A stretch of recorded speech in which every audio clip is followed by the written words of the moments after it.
Λοιπόν, παιδιά, τι κάνετε, πώς είστε, ελπίζω να είστε όλοι και όλες καλά. Το σημερινό βίντεο είναι κάπως ένα διαφορετικό βίντεο. Επίσης, ξέρω ότι έχω να κάνω βίντεο αρκετό καιρό, μήνες βασικά. Και αυτό το βίντεο ήρθε για να σας λύσω ουσιαστικά τις περισσότερες απορίες. Το λόγο που έχω να κάνω τόσο καιρό βίντεο και αντίστοιχα στο Twitch, το λόγο που έχω να κάνω αρκετούς μήνες stream στο Twitch. Ελπίζω βασικά να μην κουραστείτε. Ελπίζω να είναι ένα μάθημα για όλους εσάς που βλέπετε τα βίντεο και αυτά και το κανάλι μου γενικότερα, διότι ήταν κάτι το οποίο πέρασε πάρα πολύ δύσκολα για εμένα και για τους κοντινούς μου ανθρώπους. Βέβαια εσείς που είστε από το YouTube και από το Twitch δεν το καταλάβατε τόσο έντονα όσο εγώ και οι κοντινοί μου άνθρωποι προφανώς, διότι ήταν ένα χειρουργείο πολύ σοβαρό, το οποίο εάν δεν γινόταν για κλάσματα ορών, δηλαδή άμα δεν το καταλάβαινα και δεν πήγαινα στο νοσοκομείο εγκαίρος, τη συγκεκριμένη στιγμή που μιλάμε δεν θα ήμουν στη ζωή, και εννοώ ότι θα είχα πεθάνει άμα δεν είχε βρεθεί το τι είχα, και εννοείται να μην είχε καταπολεμηθεί ο συγκεκριμένος ιός. Δεν είναι ιός ακριβώς, είναι τέλος πάντων κάτι το οποίο ευτυχώς έχει φύγει από τον οργανισμό μου, δεν ξαναβγαίνει. Εισέβαλε με κάποιον τρόπο και εγκαταστάθηκε σε ένα πολύ σημαντικό μέρος του σώματος, το οποίο ήταν ο εγκέφαλος. Αυτό ήταν πολύ βασικό πράγμα. Αυτό που θέλω να σας πω, ότι ήταν θέμα στον εγκέφαλο, ουσιαστικά μια τύπου μόλυνση, η οποία εισήχθη ουσιαστικά στο κεφάλι μου, μπήκε ουσιαστικά στον εγκέφαλο μου μέσα από τους πνεύμονες, από ό,τι κατάλαβα, και έτσι εγκαταστάθηκε στο κεφάλι. Δόξα τω Θεώ, σε ένα σημείο το κεφάλι, το οποίο δεν επηρεάζεται πολύ, δεν είναι ούτε κάποιο οπτικό, ούτε ακουστικό, ούτε τίποτα τέτοιο. Ήταν ένα νεκρό σημείο ουσιαστικά για τον εγκέφαλο, το οποίο βέβαια εξακολουθεί, επειδή είναι στον εγκέφαλο, να είναι πολύ σημαντικό, έτσι, και να μην το παραλείπουμε γενικώς, να μην παραλείπετε να κάνετε εξετάσεις μαγνητικές, γενικώς να μην αποφεύγετε το να πάτε στο γιατρό. Γενικώς, εντάξει, τα νοσοκομεία θα πω ότι δεν είναι η καλύτερη λύση, αλλά να μην αποφεύγετε να κάνετε check-up, το να βλέπετε λίγο τι γίνεται στον οργανισμό σας, γιατί άμα δεν το ελέγξετε μπορεί να έχετε κάτι το οποίο να μην το ξέρατε καν. Το οποίο έγινε και σε μένα. Είχα κάνει μια μαγνητική το 2018, πριν από αρκετά χρόνια, στην οποία είχαμε βρει ότι είχα ένα μικρό θέμα, το οποίο βέβαια ήταν αμεληταίο, δεν το δώσαμε καθόλου σημασία, και που βγήκε ότι το 2026 θα ερχόταν η στιγμή που θα έπρεπε να κάνω ένα πολύ σημαντικό χειρουργείο, το οποίο κυριολεκτικά άμα δεν γινόταν στην ώρα του θα μου στερούσε αυτή τη στιγμή τη ζωή. Δεν έχω να πω κάτι άλλο.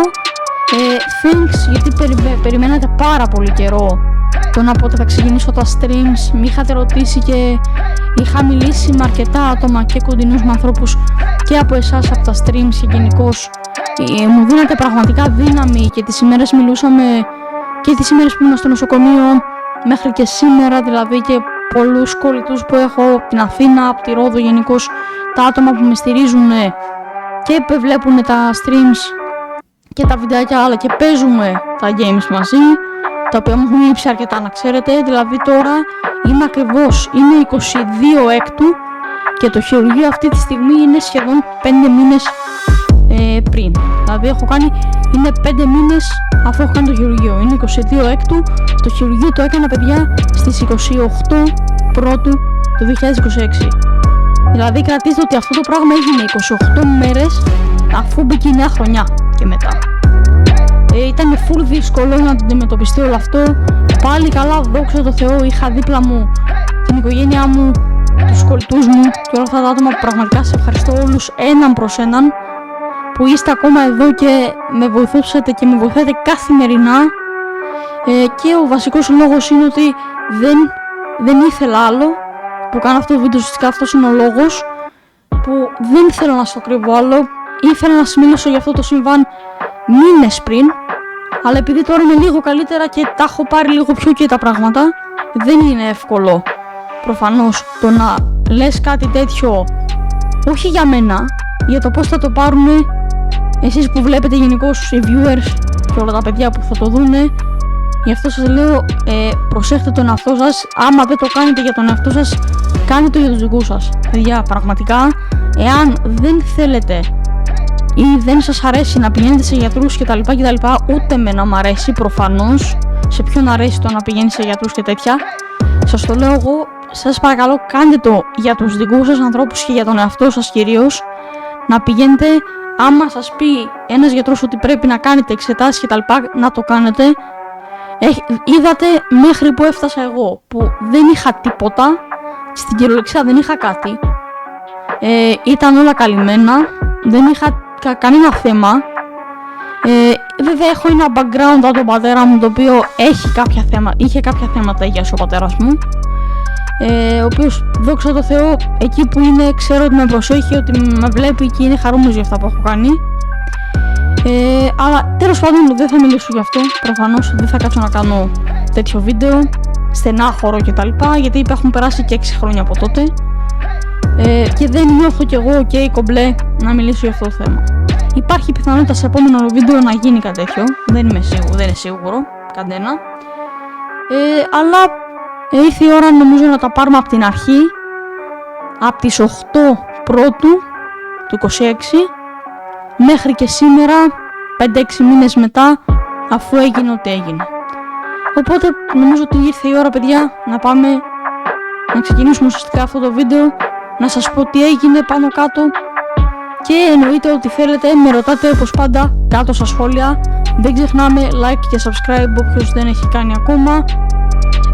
Ουσιαστικά το βίντεο αυτό, σας ξαναλέω, το κάνω για κάποιο είδους εκπαίδευση, να το πω έτσι, ώστε να μην παραμέλετε γενικώς τον εαυτό σας, τους γύρους σας, να ξέρετε δηλαδή ότι δεν το κάνετε μόνο και μόνο για σας, για να καλύψετε εσάς.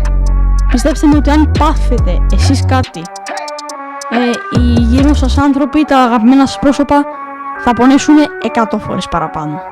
Και το λέω εκ πείρας, διότι ήμουνα μαζί με ένα δικό μου πρόσωπο στο νοσοκομείο σε όλο αυτό, και πιστέψτε με ότι μέχρι και εκείνο το άτομο πονούσε πολύ παραπάνω από ότι εγώ, γιατί δεν μπορούσα να μιλήσω. Τέλος πάντων, δεν θα σας τα πω λόγο άλλο.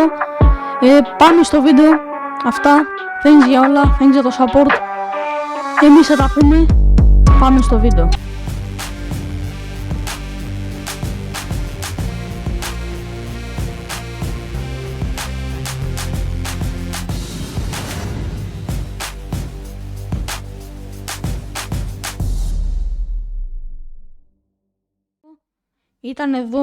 Ήμουν εδώ μαζί με ένα αγαπημένο μου πρόσωπο, πηγαίναμε, γενικώς ήμασταν έξω στα μαγαζιά, μπαίνουμε σε ένα συγκεκριμένο μαγαζί. Εντάξει, δεν θέλω να αναφέρω ποιο μαγαζί ήταν, γιατί δεν φταίνουν σε κάτι άνθρωποι. Πέρα από τον άλλον, βοήθησαν αρκετά, κάλεσαν ασθενοφόρο, με βοήθησαν γενικώς στο να σηκωθώ κτλ. Είχα πάθει ουσιαστικά το πράγμα που ήταν, τελικά είχα ένα απόστημα εγκεφάλου, το οποίο δεν καταλάβαμε πώς δημιουργήθηκε αυτό. Με την πρώτη φορά που πήγα στο νοσοκομείο, μετά από το επεισόδιο που έγινε, που ουσιαστικά μαύρισαν όλα και έπεσα κάτω στο έδαφος, προσέχτε, όχι σε τζάμι, σε κάτι, έπεσα κάτω σε πλακάκι. Δεν ξέρω πώς έπεσα, προφανώς δεν είχα τις αισθήσεις μου εκείνη την ώρα, ούτε το κοντινό μου πρόσωπο κατάλαβε κάτι. Νόμιζα ότι απλά είχα βγει έξω να περιμένω, γιατί είχαμε πάει να αγοράσουμε κάποια πράγματα. Βγήκε έξω, δεν με βρήκε έξω. Τέλος πάντων, με έψαχναν για αρκετή ώρα και εν τέλει μπήκε μέσα. Κατάλαβα ότι ήμουν εγώ το άτομο το οποίο κάλεσα ένα ασθενοφόρο. Έτσι. Δεν είχε καταλάβει τι έγινε. Μετά, εν πάση περιπτώσει, μετά από όλα και μετά λίγα με σήκωσαν από το πάτωμα, γιατί είχα πέσει στο πάτωμα. Δεν χτύπησα κανένα χέρι, κανένα πόδι, δεν έσπασα τουλάχιστον το κεφάλι μου, πάλι καλά, έτσι. Να λέμε και τα θετικά της υπόθεσης. Δεν κατάλαβα πώς έγινε. Εν πάση περιπτώσει, είπανε άμα θέλουμε να με πάνε στο εφημερίδων νοσοκομείο, το οποίο ήταν ένα άκυρο στη Θεσσαλονίκη, δεν θυμάμαι ποιο ήταν, νομίζω το ΑΧΕΠΑ, τέλος πάντων. Ένα από τα νοσοκομεία εκεί, και τους είπε το δικό μου το πρόσωπο, τους λέει όχι, αφήστε το, λέει, θα πάρουμε ένα ταξί και θα πάμε σε νοσοκομείο. Αυτοί ήθελαν να μου πάνε σε ένα γενικό νοσοκομείο, εν πάση περιπτώσει. Δεν χρειαζόταν. Πήραμε ένα ταξί και πήγαμε στην ιδιωτική κλινική στον Άγιο Λουκά. Πραγματικά τους οφείλω, είναι ό,τι καλύτερο τα παιδιά, όλοι εκεί μέσα και οι γιατροί, όλοι τα πάντα. Εν πάση περιπτώσει, μια παρένθεση, ήταν εκεί το νοσοκομείο αυτό, ο Άγιος Λουκάς κλινική, ήταν εκεί που νοσηλευόταν αρκετά χρόνια και εκεί που έφυγε δυστυχώς ο πατέρας μου. Ήταν κάτι το οποίο ήμουν σε φάση, οκ, ξέρω ότι είναι οι καλύτεροι γιατροί εκεί μέσα, κάτι καλό θα κάνουνε, δεν μπορεί, θα είμαι οκ. Εν πάση περιπτώσει, πήγα την πρώτη μέρα, έκανα εξετάσεις, τις απαραίτητες εξετάσεις αίματος κτλ. Βγήκαν όλα καλά. Είμαι σε φάση, ωραία. Μ' άφησα να φύγω σπίτι την ίδια μέρα. Πήγα σπίτι. Το πρόσωπο που το δικό μου είναι από Ξάνθη. Ωραία. Όποιος ξέρει, ξέρει. Οπότε πήγε την επόμενη μέρα, γύρισε Ξάνθη. Λογικό.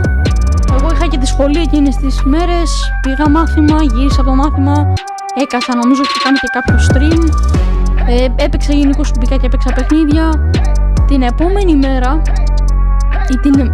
όχι, 2 μέρες μετά, για την ακρίβεια, κατάλαβα ότι κάτι πήγαινε λάθος. Γιατί είχα πονοκέφαλο, είχαν βάσει πυρετό. Οπότε παίρνω το δικό μου το πρόσωπο, λέω ρε παιδί μου ότι νομίζω ότι έχω ανεβάσει πυρετό. Δεν είμαι καλά. Δεν μπορούσα να περπατήσω και να κάνω πράγματα, απλά είχα ανεβάσει πυρετό. Και δεν αισθανόμουν ότι μπορείς να είσαι στο σπίτι χωρίς κανέναν, χωρίς να έχεις κάποιον εκεί. Παίρνω τηλέφωνο μέσα σε 1,5 ώρα, παιδιά, έχει έρθει σπίτι από τη Ξάνθη στη Θεσσαλονίκη, έχει έρθει. Με παίρνει τέλος πάντων, πήγαμε ξανά στον Άγιο Λουκά. Με έκαναν εισαγωγή 4 μέρες νομίζω, με έκανα δηλαδή 4 μέρες μέσα. Μου έκαναν όλες τις εξετάσεις, ήρθε και ο θείος μου από την Ξάνθη, ήρθε ο νονός μου με την ονάμα από την Αθήνα στη Θεσσαλονίκη. Έκατσαν 2-3 μέρες να είναι καλά οι άνθρωποι. Πραγματικά αυτό το πράγμα το εκτιμώ πάρα πολύ, να ξέρετε, γιατί ήταν κάτι το οποίο για μένα μπορεί να μην, για κάποιους να μην σημαίνει πολλά, για μένα σημαίνει πάρα πολλά αυτό το πράγμα. Το να έχεις τους δικούς ανθρώπους, οποιοσδήποτε και να είναι, μαζί σου ακόμη και σε τέτοια δύσκολη στιγμή. Το λέω αυτό τώρα, θα δείτε στην πορεία τι εννοώ δύσκολη στιγμή, διότι αυτό δεν ήταν τίποτα μπροστά στα επόμενα που έρχονται. Εν πάση περιπτώσει, έκανα τις εξετάσεις, βρήκανε το μεταξύ στις εξετάσεις, γιατί μου έκαναν μαγνητική, μου έκαναν αξονικές, μου έκαναν όλες τις εξετάσεις που υπήρχαν, και κατέληξαν στο συμπέρασμα και η νευρολόγος, η οποία με παρακολουθεί ακόμα και σήμερα, την οποία πραγματικά την εκτιμώ πάρα πολύ, η οποία είναι και αυτή στον Άγιο Λουκά, βρήκανε, υπέθεσαν με αυτά που είδανε ότι έχω όγκο στον εγκέφαλο. Ο όγκος είναι ουσιαστικά είναι καρκίνος στο κεφάλι, να το πω πιο απλά. Και απλά υπέθεσαν ότι εντάξει, μου έδωσαν από την αρχή κάποια φάρμακα, γιατί νόμιζαν, να πω κάτι, ότι δεν έχω επιληψία. Ένα βασικό, γιατί το τονίζω, γιατί δεν έχω. Ωραία. Μου έδωσαν λοιπόν κάποια φάρμακα η ίδια, τα οποία είναι αντιεπιληπτικά, για να μην ξαναπάθω ουσιαστικά αυτό που έπαθα, που έπεσα κάτω εντελώς μέσα σε εκείνο το μαγαζί. Τα οποία από ό,τι κατάλαβα θα τα έχω για αρκετό καιρό, τα πίνω ήδη 5 μήνες και από ό,τι είδα είναι μέχρι τον Νοέμβρη. Τα παίρνω μέχρι τον Νοέμβρη. Δεν ξέρω για πόσο ακόμα. Μέχρι τότε έχω σίγουρα να τα παίρνω. Τέλος πάντων, αυτά είναι άσχετα με τα χάπια και με αυτά, δεν θέλω να σας λέω πολλά για τα φάρμακα, είναι πάρα πολλά, είναι 4-5 φάρμακα κάθε μέρα, τα οποία εντάξει, δόξα τω Θεώ, τα παίρνω μια χαρά, δεν έχω θέμα, και αν όλα πάνε καλά 6 του μήνα, 6 Δευτέρου λέω, 6 Εβδόμου θα ξαναπάω να κάνω μαγνητική και ευελπιστώ ότι θα βγάλει ένα καλό αποτέλεσμα και ότι δεν θα ξαναχρειαστεί να παίρνω αντιβίωση, γιατί παίρνω αντιβίωση εδώ και σερί 4-5 μήνες και είναι πάρα πολύ αυτό για τον οργανισμό. Όποιος το καταλαβαίνει, παιδί, εντάξει, είναι λογικό. Ωραία. Εν πάση περιπτώσει, αυτό με τα χάπια είναι άλλη ιστορία, δεν θέλω να σας ζαλίζω με αυτά. Πάμε λοιπόν εκείνη την ημέρα που μου έκαναν όλες τις εξετάσεις, υπέθεσαν ότι έχω όγκο στον εγκέφαλο που δεν είχα. Τέλος πάντων, χρειάστηκε να κάνω χειρουργείο. σε κάποια φάση. Από εκεί που βρήκανε, νόμιζαν ότι με την, πώς το λένε, με την κορτιζόνη, με τα αντιβιωτικά, ότι θα περάσει αυτό και ότι δεν θα πάθω κάτι άλλο. Ωραία, οπότε με έστειλαν πίσω. Εν πάση περιπτώσει, πήγα πίσω στην Ξάνθη, δεν έκατσα Θεσσαλονίκη. Πήγα πίσω στην Ξάνθη για να έχω κάποιον άνθρωπο ο οποίος να μπορεί να με βοηθήσει, να με προσέχει γενικώς, να είναι κάποιος μαζί μου. Έκατσα στην Ξάνθη από τις 12 του μήνα,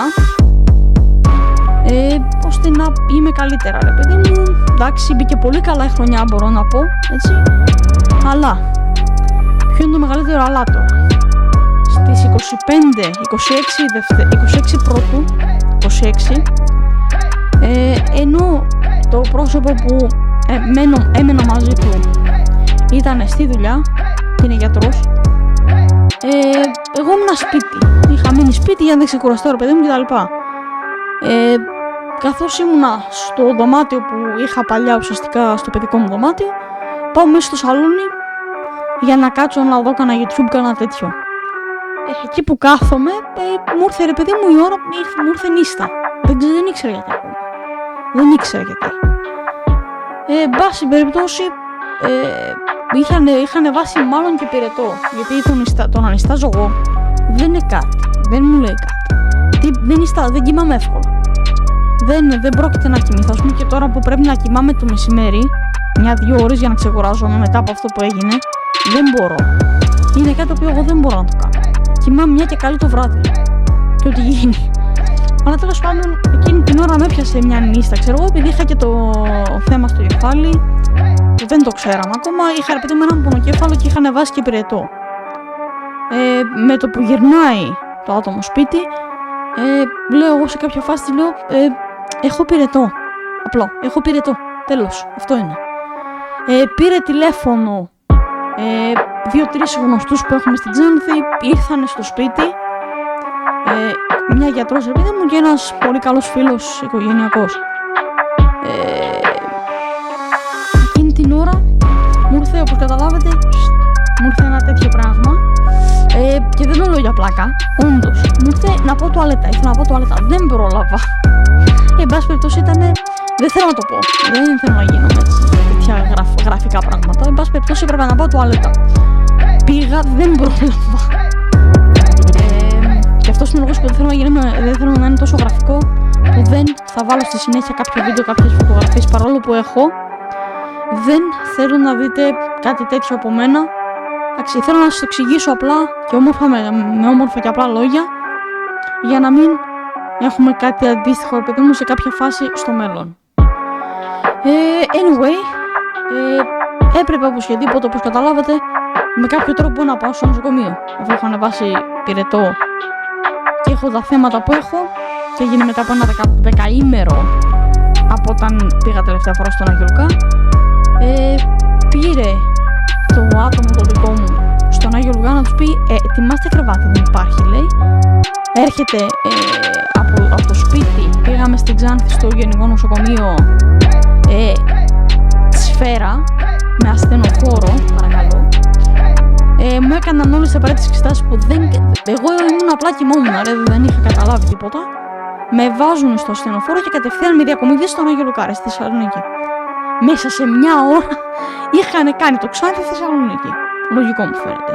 Με ασθενοφόρο κιόλας, από πίσω τα πρόσωπα δικά μου με τα αμάξια, λογικό.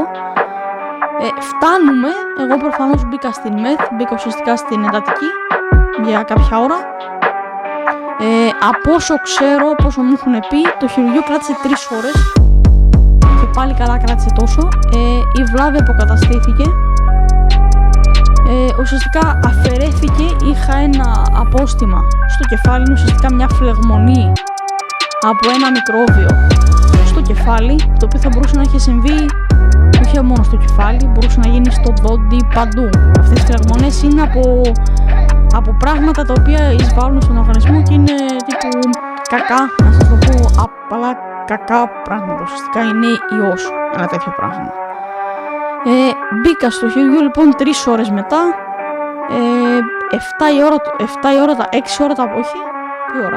4 ώρα το απόγευμα έγινε το χειρουργείο.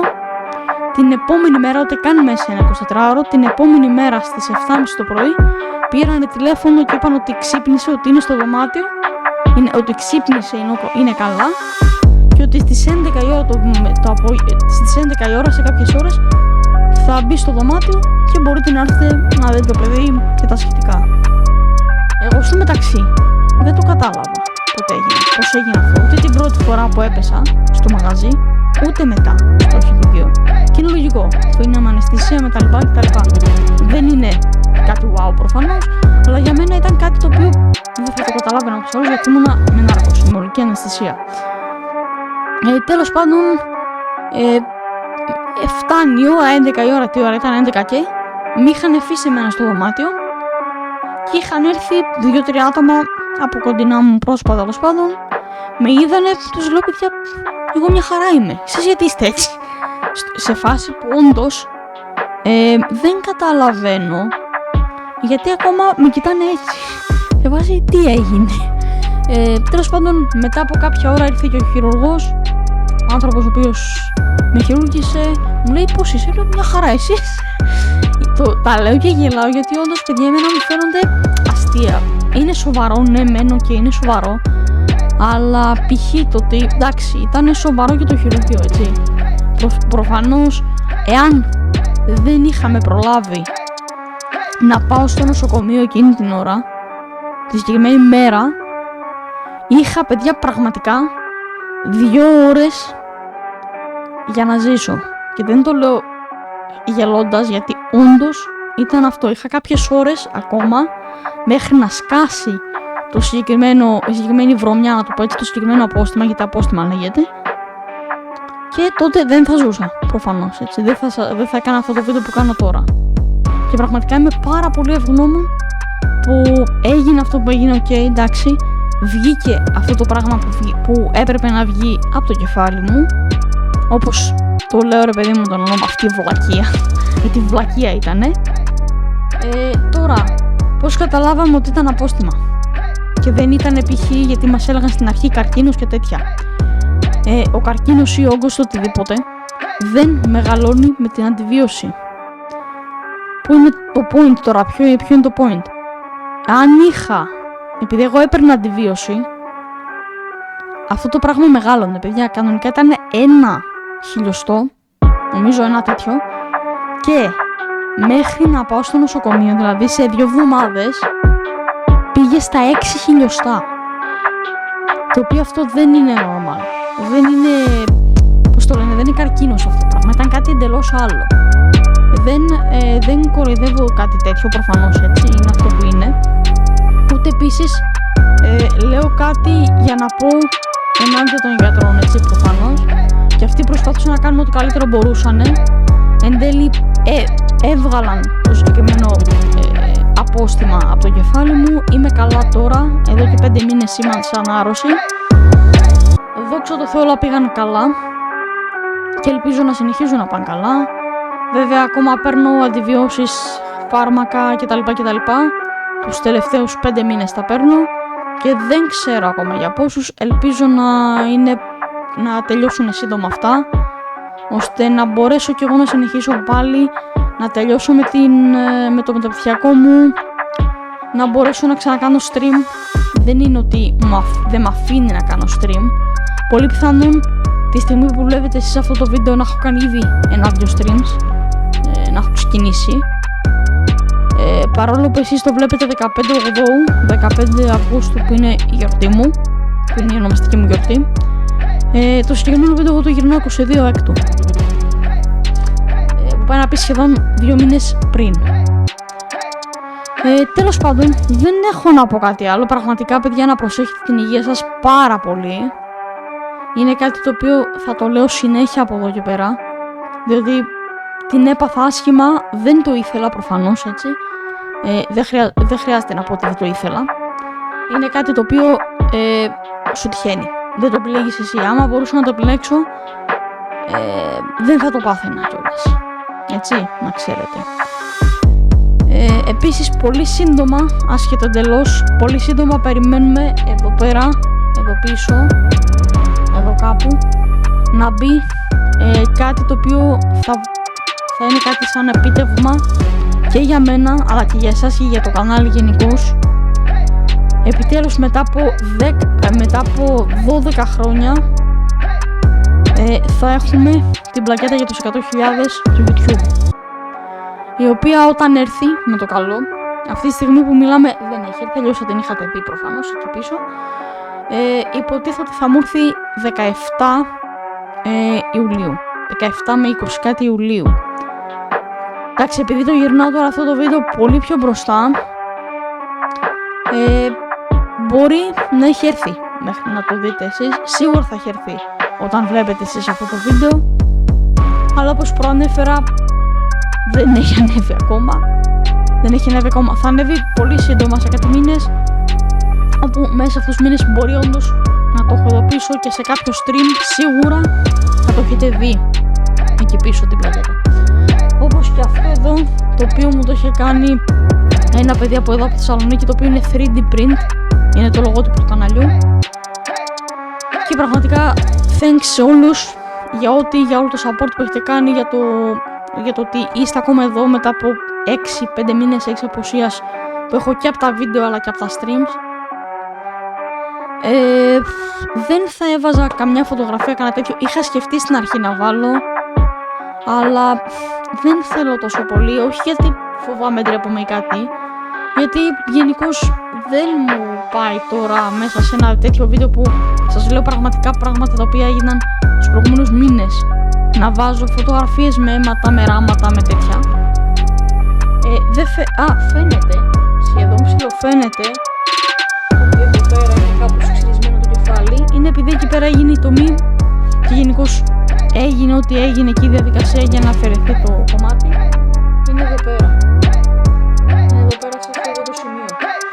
Βέβαια να σας πω κάτι, μου είπανε στην αρχή δικά μου άτομα, δεν θα βάλεις κανένα σκουφί, κανένα τέτοιο στις αρχές τον Ιανουάριο που έγινε. Λέω παιδιά, δεν με απασχολεί καθόλου το τι έχει γίνει, το ότι με έχουν εξηρήσει ουσιαστικά εδώ, σε μεγάλο κιόλας, σε μεγάλη περιοχή είναι. Τους λέω επίσης παιδιά, μαλλιά είναι, τρίχες είναι, θα ξαναβγούνε. Δεν με απασχολεί. Με απασχολεί το ότι βγήκε αυτό που έπρεπε να βγει από εκεί μέσα, ότι δεν θα έχω κανένα θέμα πλέον και αυτό. Δεν με νοιάζει ούτε για το τι φαίνεται αυτό, οτιδήποτε. Δεν με ενδιαφέρει καν. Πιο πολύ να σας πω, με ενδιαφέρει το ότι εδώ και 6 μήνες, 5 μήνες δεν μπορώ να πιω κανονικό καφέ με καφεΐνη, παρά το ότι έχω αυτό εδώ πέρα στο κεφάλι μου. Πραγματικά. Έχω να πιω παιδιά πραγματικά μέχρι τώρα έχω να πιω 5 μήνες καφέ κανονικό. Δηλαδή να μην είναι καφεϊνέ, πώς να το πω. Αυτό με νοιάζει πιο πολύ από το ότι φαίνεται αυτό εδώ πέρα το πράγμα. Αλήθεια. Και δεν ξέρω, τέλος πάντων. Δεν θέλω να απολογήσω άλλο. Αυτό ήταν το βίντεο ουσιαστικά. Αυτά, δεν έχω να πω κάτι άλλο. Πραγματικά thanks για που μείνατε, όποιος έμεινε μέχρι εδώ, για το support που έχετε δείξει τόσο καιρό και που μιλάμε γενικώς και εκτός stream βασικά, σε Discord και σε όλα αυτά. Προφανώς το Discord, το Twitch μου και όλα αυτά θα βρίσκονται κάτω σε link στην περιγραφή προφανώς. Και να πω ένα μεγάλο ευχαριστώ και που φτάσαμε τους 100.000 και που επιτέλους μετά από 12 χρόνια που κάνω YouTube ήρθε αυτή τη στιγμή που επιτέλους θα πάρω στα χέρια μου επίσημα την πλακέτα και θα την έχω εδώ πίσω κάπου. Άμα δεν την έχω ακόμα, βασικά τώρα δεν την έχω, αλλά ευελπιστώ ότι όταν θα έχει ανέβει αυτό το βίντεο θα έχω την πλακέτα εκεί πέρα πίσω. Θα τη δείτε και σε stream, θα σας κάνω μάλλον και κάποιο βίντεο σχετικά για τους 100k και την πλακέτα, κάποιο special βίντεο κάτι. Και σύντομα θα έρθουν και μουσική, καινούργια βίντεο και τέτοια, gaming με Overwatch, Fortnite κτλ. Και εννοείται όταν έχω και streams και τέτοια στο Twitch, κάποιες φορές άμα δούμε κανένα καλό play, κανένα τέτοιο, θα έχει σίγουρα και highlights από τα streams ή γενικώς από διάφορα πράγματα. Αυτά ίσως κάνω και για τις καλοκαιρινές διακοπές που θα πάω φέτος. Ίσως κάνω έτσι και κάνω κάποια βίντεο, κανένα τέτοιο, όχι vlog απαραίτητα να ξέρετε, κάποια βιντεάκια με highlights από διάφορα πράγματα που θα κάνουμε, διάφορες περιοχές που θα πάμε, θα δείξει. Αυτά για από μένα. Ελπίζω πραγματικά να είστε όλοι καλά. Δεν θα πω καλό καλοκαίρι, προφανώς. Αλλά αυτά, thanks που μείνατε μέχρι εδώ. Αυτό, ελπίζω πραγματικά κάπως να σας άγγιξε αυτό το βίντεο.